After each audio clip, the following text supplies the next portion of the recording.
Monday at the embassy. The morning started like any other. Her shuffling through files, trying to focus despite the soreness she still carried from the weekend. The embassy's air conditioning was merciless, though it felt more like a refrigerator than an office. She rubbed her arms discreetly, trying not to shiver. One of the senior officers noticed, smirking. Hey SDT, your wife looks like she's freezing. Don't soldiers have jackets for this? Before she could protest, he was already unzipping his black tactical jacket, the one with his unit's insignia and his name embroidered across the chest. He draped it over her shoulders without a word, his smile barely restrained but his eyes soft. The teasing began immediately. Oh ho, look at her, wearing the officer's name in public. What an honor. Careful, now she is officially marked territory. She hid her face in the collar, embarrassed yet oddly warm inside. He leaned against the far corner of the room, watching her fuss with the sleeves that were too long for her arms. His lips curled into a quiet, proud grin. A coffee incident. Just as the chatter died down, a junior officer walked by, balancing files and a steaming mug of coffee. One careless bump, and the drink tipped. Ah, sorry, sir. The junior panicked. He simply tugged the damp shirt off in one swift motion. The room fell into silence. His torso was bare, strong, chiseled from years of training, but that wasn't what caught everyone's attention. It was the constellation of marks scattered across his skin. Red streaks, half-healed scratches, faint bruises where her fingers had clutched too hard, fresh nail marks trailing down his ribs. The air shifted into laughter and whistles. Yeah, who is your sparring partner? Does she train you that rough at home? She wanted to melt into the floor, her cheeks blazing scarlet. But instead of embarrassment, he chuckled deeply, running a towel over his chest before throwing a glance at her, eyes mischievous, voice low but firm. If I didn't have her marks, he said with pride, I would feel more ashamed standing here. The room erupted. Teasing, claps, even mock salutes. She tucked the jacket tighter around herself, but he only looked more satisfied. His shoulders squared as though wearing her love bites like medals.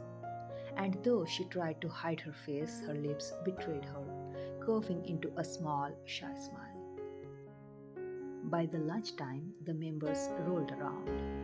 The story had already spread beyond the embassy floor. They sat together in the cafeteria, trays clattering, when the first joke landed. The chef in charge leaned across the table, eyes sparkling, flashing his bunny teeth. Young, you used to cry over mosquito bites, remember? Didn't want even one blemish on your precious skin. And now? He gestured dramatically at the faint scratches still peeking out from his collar. Now you wear scars like jewelry. The park grinned wickedly. Not scars, school, more like love calligraphy. She must have used her nails instead of a pen. The leader chimed in, smirking at her. Sister-in-law, are you practicing martial arts on him at night? Or are you just very passionate about your homework? Her spoon froze halfway to her lips, her face heating to crimson. She stammered, I wasn't, I didn't. But the more she denied, the more they laughed. He didn't save her. No. He leaned back in his chair, gaze steady on her, his smirk dangerously proud. They're right, he said calmly, almost boastfully. Once I couldn't stand even a mosquito bite. Now, if she doesn't leave a mark, I wonder if she even touched me. The table erupted. chopsticks drumming, claps echoing. She dropped her face into her palms, groaning, "You are impossible." He tilted closer, whispering just for her, "Let them tease. I want them to know I'm yours." His words brushed her ear like velvet, making her shiver despite the warmth of the cafeteria. The members kept teasing, piling jokes, but she noticed one thing. His smile was different, softer, freer, as though the man who once polished every inch of his body for stages and cameras now found beauty in imperfection because it came from her, his wife. In the apartment after the embassy hours, she saw the hairpin was in her hand when she left the apartment. The delicate mother of pearl piece he had slipped into her palm that afternoon. It was not expensive, it was not meant for triumph. It was a small thing, a token that said, "I noticed you." Now, at home that night, as she was getting ready for bed and laughing at some memory on her phone, her fingers fumbled for the pin and found empty air. The panic was immediate and silly and utterly real. She turned the room inside out, cushions, drawers, pockets.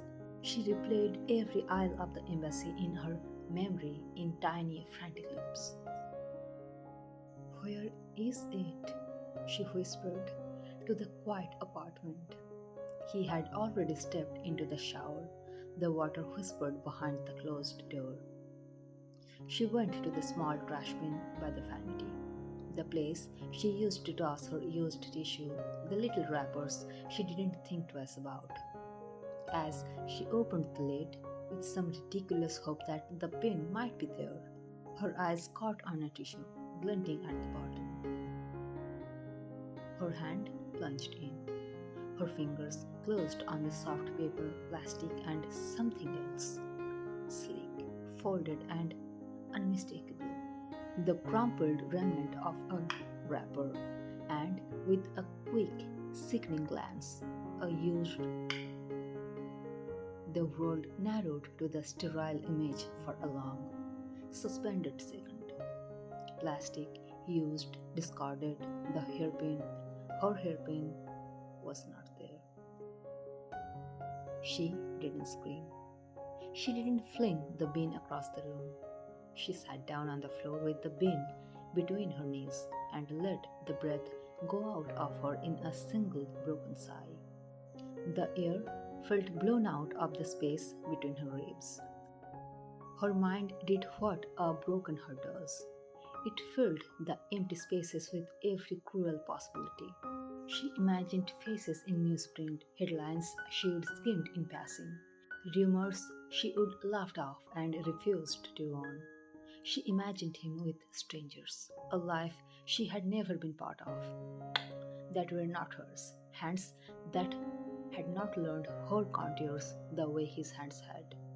The used was a proof she did not want to know how to interpret. She replaced the lid quietly and washed her hands until the skin tightened and stung.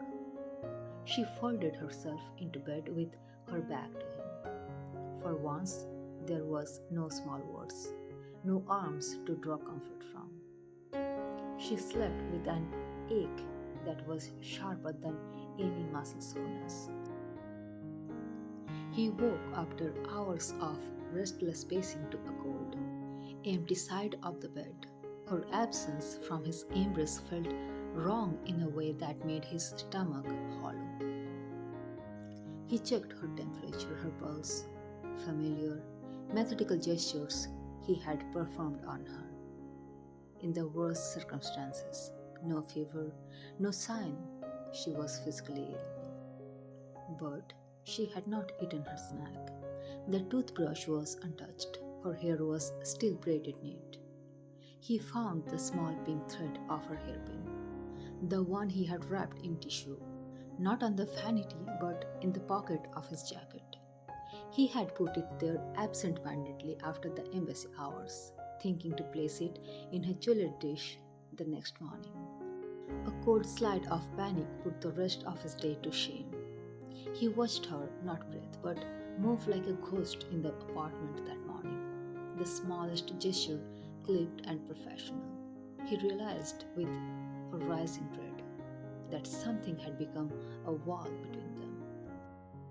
When she left without a word for the embassy, he sat on the edge of the bed and went through the apartment.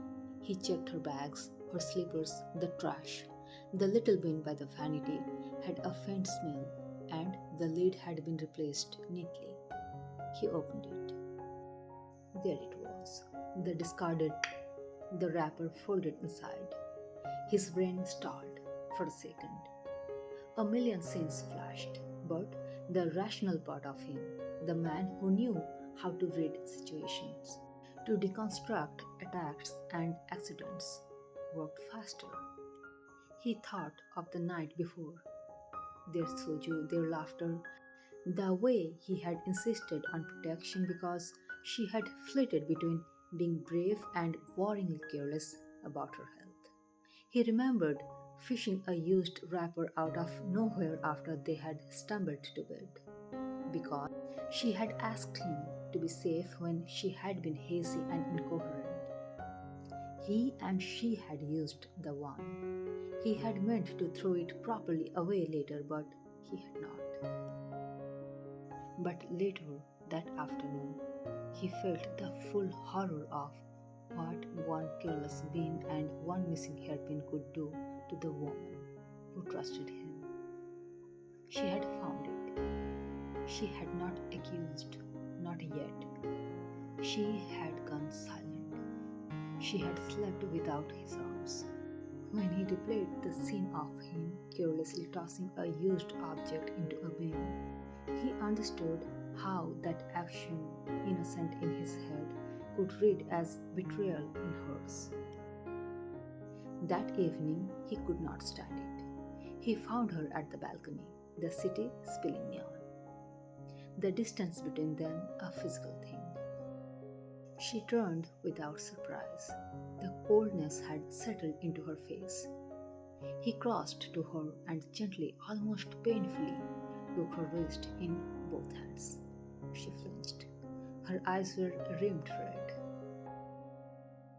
"Tell me," he said, each word slow as if testing whether the syllables would break. "Tell me what I did." Her laugh, when she answered, was small and bitter. "You treated me like a body, a convenience.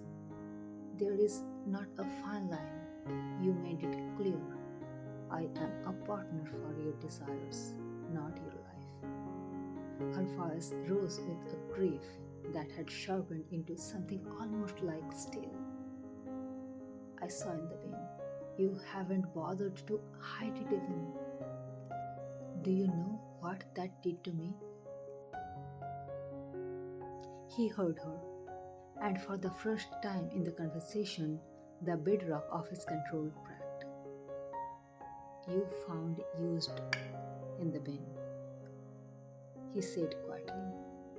"All right, I want you to let me explain before you decide what that means." "No," she hissed. "Don't explain away your scars." He grabbed a breath, clung to it. "That was ours," he said, and the sentence was out before he could winnow it down. "Not other women's, ours. From the night you asked me to keep you safe. From nights we..." He stopped because the honesty of it burned. "From times we used protection because you were afraid. I threw them out, clumsily. I meant to take that out myself, put that in a scented bag. I did not think. I wasn't thinking later. I swear I was careless." Her face registered nothing but the slow, stunned slide of disbelief. "So you admit that was yours?" she whispered. "Yes." He reached for her, then hesitated, testing the rawness of the moment. And the rumors? He asked, because he had to say it. Those are noise. Headline full. I have been in the public eye and the world loves to make stories. But what I brought into this apartment, everything I have taken from the world to you, was only ever for you. If I failed to show that, if my trash looked like proof of betrayal, then I am a fool, but I'm not a cheater. She looked away, hands clenching. He saw the memory of last night's haze, the red lace, and her half drunken gestures, and understood that the sight of one careless thrown object could turn sweetest memories into knives. He did not ask for immediate forgiveness. He brought things that night, the tiny tissue in which he had wrapped the hairpin, the text thread with Cook, the chef, where they had joked about soju, the message he had sent to the pot about leaving a jacket in the car. He opened his phone to the photo folder, pictures of them from the weekend, untouched moments of tenderness where his hands marked him with her scratches and their laughter. He did not parade these as trophies. He laid them on the table like truth.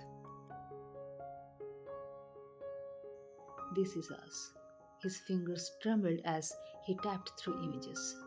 The red in poor light, the way her hair fell, the ring on her hand, the curtains, the balcony where he had proposed her. If you think I would throw away anything that matters to me, if you think I would let a stranger take what I have with you, tell me what it would take to fix this. She stayed silent for a while, anger and grief folding into the lines of her face.